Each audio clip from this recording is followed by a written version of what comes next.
दिनै जे बनगाव दख'रा दुलाराय ब्रह्म धोरोम आफादनि खुंगा 22थि जोङो बोसोरसालिया जथुम जागासिनो दङ। दा बेनि गेजेरजों जोङो जोंनि बनगाव दख'रा दुलाराय ब्रह्म धोरोम आफादनि सिङाव थानाय मोनफ्रोमबो गामिनि जोंनि रायजो राजाफोरखौ ब्रह्म धोरोमनि जायनाखि आसल गियान बेखौ होनो थाखाय जोङो रायजो राजाफोरखौ लानानै जों गेवलां मेल खालामदों।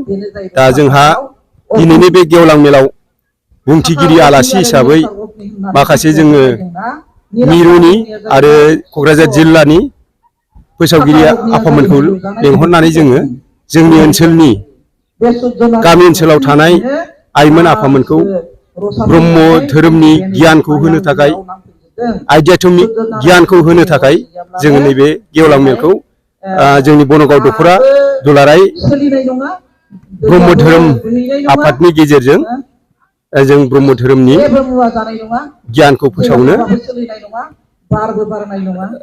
हाबाफारि लानानै जोंनि बे गेवलां मेलखौ जों खालामनाय जादों आरो माने जों बोसोरफ्रामबो बेबादिनो बोसोरारि जथुम्मा खुङो आरो बे रोखोमैनो जोङो जोंनि बनगाव दख'रानि सिङाव थानाय गासैबो रायजो राजाफोरनो जोंनि ब्रह्म धोरोमनि गियानखौ होनो थाखाय जोङो जिल्लानि आरो मिरु आफादनि फोसावगिरिफोरखौ लाबोनानै बेबादि प्रसार खालामनाय जायो आरो धोरोमनि सोमोन्दै जोंनि ब्रह्म धोरोमनि सोमोन्दै जाहाथे गुरुदेव कालिचरन ब्रह्म होलांनाय गियानजों जों ब्रह्म धोरोमनि गेजेरजों आफा इसोरखौ सिबिनानै जोङो जोंनि न'खर संसार जानायखौ गाहामै गाहाम दैदेनलांनानै जोङो अरायबो सुखु गोजोनै थांनानै थानो हायो।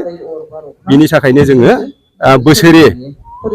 बोसोरारि जथुम्मा खुंनानै बेबादिनो जोंनि ओनसोलनि रायजो राजाफोरनो जोङो धोरोमनि गियानखौ होनो नाजायो आरो मा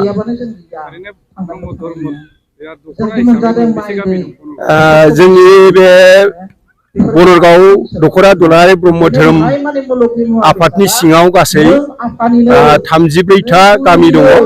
जोंनि बे बनगाव दख'रा दुलाराय ब्रह्म धोरोम आफादनि जुरिसडिक्सना जाहैबाय जोंनि बनगाव दख'रा दुलाराय बर' फरायसा आफादनि जायनाखि जुरिसडिक्सन माने सोरगिदिं सिमा बे सोरगिदिं सिमाखौनो लानानै जोङो बनगाव दख'रा दुलाराय ब्रह्म धोरोम आफाद दानानै लानाय जादों आरो मुंखौ रायखाङैखौ गुरुदेवनि मुंखौथ' रायखांनांगौ।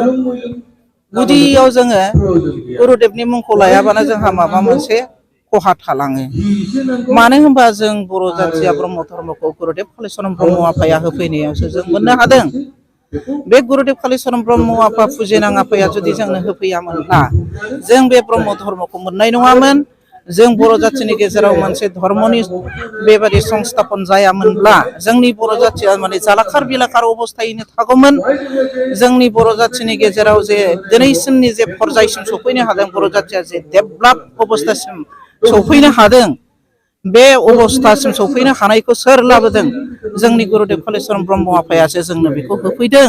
गुरुदेव कालिचरन ब्रह्म आफाया जोंनो बेसेबांदि बर' जातिनि थाखाय गियान होलांदों, गुन होलांदों, डेभेलपनि लामा होलांदों। जों बेफोरखौ साननानै नायोब्ला माने जोंनि बर' जातिनि गेजेराव जोङो माने गुरुदेवखौ जेब्लायबो जोङो गुरु होननानै मानिनांगौ आरो गुरु होननानै मानिनानै बिनि सावगारिफोरखौ जोङो न' न' दैखांनानै लानांगौ। गुरुदेव कालिचरन ब्रह्म आफानि बोसोनजों बिनि होलांनाय जे फिल'सफि जे बोसोन जे आदर्श जे परामर्श बेफोरजों जोङो न'खर न'खर सोलिनो नांगौ। जोंनि ब्रह्म धर्मनि अनगायैबो गुबुन धोरोमनि मानसिफ्राबो माने मोजां सोलिनो नांगौ आरो गुरुदेवनि होलांनाय बोसोनफोरखौ थि थि गनायनानै लानो नांगौ। थि थि जोङो मोजां बेब'हार खालामनानै सोलिनो नांगौ आरोखि।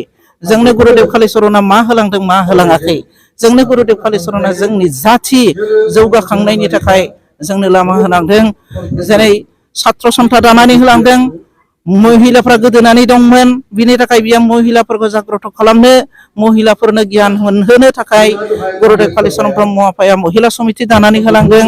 आरो बर' जातियाव मोनसे रांखावरिनि डेभेलप लाबोनो थाखाय बियो जोंनो मोनसे उइभिं सेन्टारफोरबो खुलिनानै होलांदों गुरुदेबा जोंनो होलांनायनि जे बिनि होलांनाय अबदान बेखौ जोङो बुंख'नोनो हाया जोबोद माने बाख्नायथाव गोजोनथाव जेब्लायबो बिखायाव सावगारिखौ लानानै फुजिबाय थाथावथाव जोंनि गुरुदेब कालिचरन ब्रह्म आफाया बेखायनो जोङो गुरुदेब कालिचरन ब्रह्मनि आफाखौ जों जेब्लायबो गोसोखांनांगौ जों जेब्लायबो फुजिनांगौ गुरुदेबनि सावगारिखौ बयबो गाव गावनि न'आव फट' महरैब्लाबो लानानै दोननांगौ आं बेखिनिखौनो बुंबाय गोजोन्थों।